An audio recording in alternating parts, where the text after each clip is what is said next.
আজ আমরা ছুটে চলেছি চাঁপাইনবাবগঞ্জে। এদেশের মানুষ এক নামে চেনে চাঁপাইনবাবগঞ্জকে আমের রাজধানী বলে। নানা স্বাদের বিখ্যাত আমের শহর হচ্ছে চাঁপাইনবাবগঞ্জ। আজ আমরা অফিসের কাজে যাচ্ছিলাম চাঁপাই নাচলে। এই নাচল যেতে যেতে পথে দেখা অসংখ্য আমের গাছ, বড় বড় অনেক আমের গাছ। সেই আম গাছগুলোতে ঝুলে আছে আম। কিন্তু কি আশ্চর্য, আমরা যারা একটু উত্তরের মানুষ আমরা জানি এই সময় তো আম, কি আম থাকবে? সেই তো এই আমটি হচ্ছে আশ্বিনী আম। কিন্তু আম কোথায়? আম দেখছি আম ঢেকে আছে গাছে, অর্থাৎ আমের গায়ে টুপি পরানো হয়েছে বা আমের গায়ে জামা পরানো হয়েছে। কোথাও সাদা, কোথাও হলদে জামা।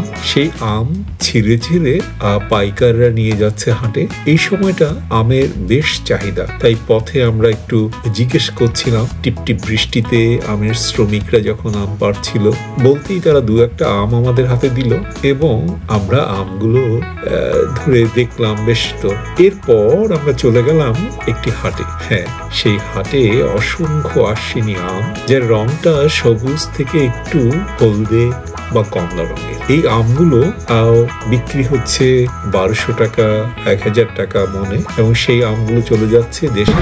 এটা কয় টাকা দিব বলো? কয় টাকা দিব?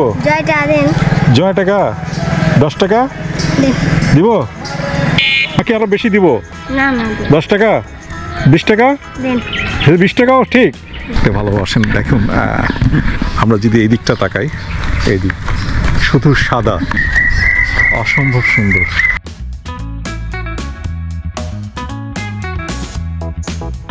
দারুণ সুস্বাদু। বন্ধুরা, আপনারা যারা আমের সময় চাঁপাইতে আসবেন, অবশ্যই চাঁপাইয়ের বিখ্যাত আমগুলি বাড়িতে নিয়ে যেতে ভুলবেন না। ঠিক আমরাও আমাদের এই সময়টুকু দারুণ এনজয় করেছি এবং ঘুরে দেখেছি এই এলাকার আম গাছগুলো, যে আম গাছগুলোর বয়স 50 থেকে আরো বেশি, এবং বাগানের পর বাগান শুধু আম আর আম। দেখছিলাম আম গাছগুলো এত সুন্দর সবুজ, সেই সবুজের কিছু লোক আর আসেনি। ফজলির গাছ আছে আপনার, ওই যে পিছনে ব্রিজের পিছনে ছুটে গেল, ওই বড় গাছগুলো, ওই যে সাদা গাছগুলো দেখা যায়। হ্যাঁ, সাদা যে গাছ, হ্যাঁ, ওইটা হলো ফজলির বাগান। আচ্ছা, আপনার কি এই এলাকায় বাড়ি? হ্যাঁ। ও আচ্ছা, আপনাদের এই এখন শুধু এই আশ্বিনাটা পাওয়া যাবে? হ্যাঁ। এখানে কেমন আশ্বিনার মন কত করে? এখানে এখন চলছে আপনার 1200, 1300, 1000। এটাকে পাইকারিরা নিচ্ছে এই রেটে? হ্যাঁ, পাইকারি। আর তার খুচরা দাম তো আরো বেশি? হ্যাঁ, খুচরা দাম আরো অনেক, ওই ঢাকায় চিটাগাঙে মনে লেগে বিক্রি। এই গাছগুলোর বয়স কত? এই যে এই গাছগুলো দেখছি আমরা, এই গাছগুলোর বয়স মোটামুটি ধরেলেন 50। আম গাছ, এই আম গাছগুলো দেখে মন ভরে গেল। এরপর কি আবার কাজ শেষে নিজ গন্তব্যে ফেরার উদ্দেশ্যে আমরা রওনা হয়ে গেলাম। পেছনে রেখে এলাম আমের রাজধানী চাঁপাইনবাবগঞ্জ। ভালো থাকবেন।